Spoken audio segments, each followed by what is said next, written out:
record this I part? probably was about 4 or 5 years old when I started seeing in other dimensions, and my mother insisted that I was lying or I was the work of the devil, not to tell anybody.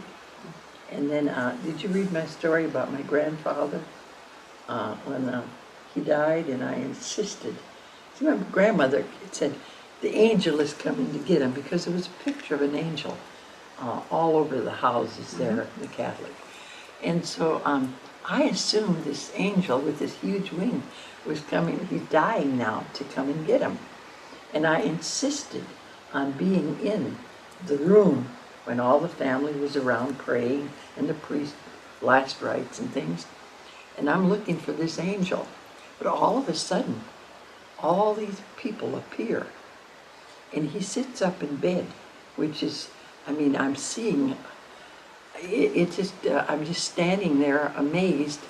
And then he smiles and he walks through the wall with all these people. And he's still laying on the bed. Now I'm utterly confused.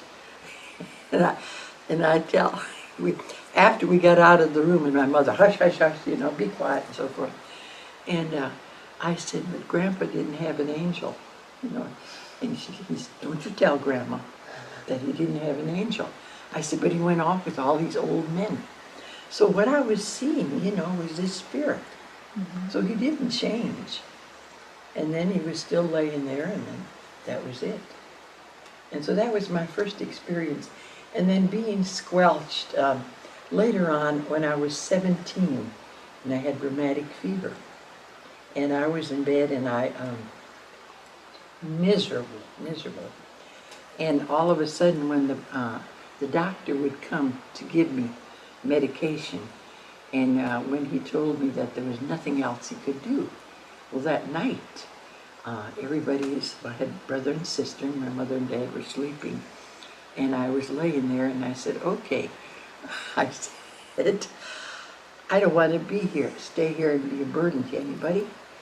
And I said, and if I didn't commit a mortal sin, but a venial sin, because I was 17, and I looked at this kid with curly hair, and I had visions of love and romance, let's put it that way. And I said, if that's considered a venial sin, then that's okay. I'll go to hell temporarily. See, I was still bound in this thing. And then this being appeared here, this picture. Okay. This is the being that appeared to me. And I could see him. And he said, what makes you think you can die? And I said, well, I don't. And we had a conversation. And he said, no. He said, you came in here to do many, many, many things. And then he said, you're healed. And he left. And then I yelled at my mother. And I said, come in. This man's been in here. And all she said was, you had a fever again. And put the thermometer in my mouth. No. He said I was healed. And then she pulled back the covers. And my legs, you know, rheumatic fever swells the joints. And she said, no, she said, that was just a good dream. And the next morning, and this was a month later, I got up and went out in the kitchen, and I said, I'm ready to go back to school.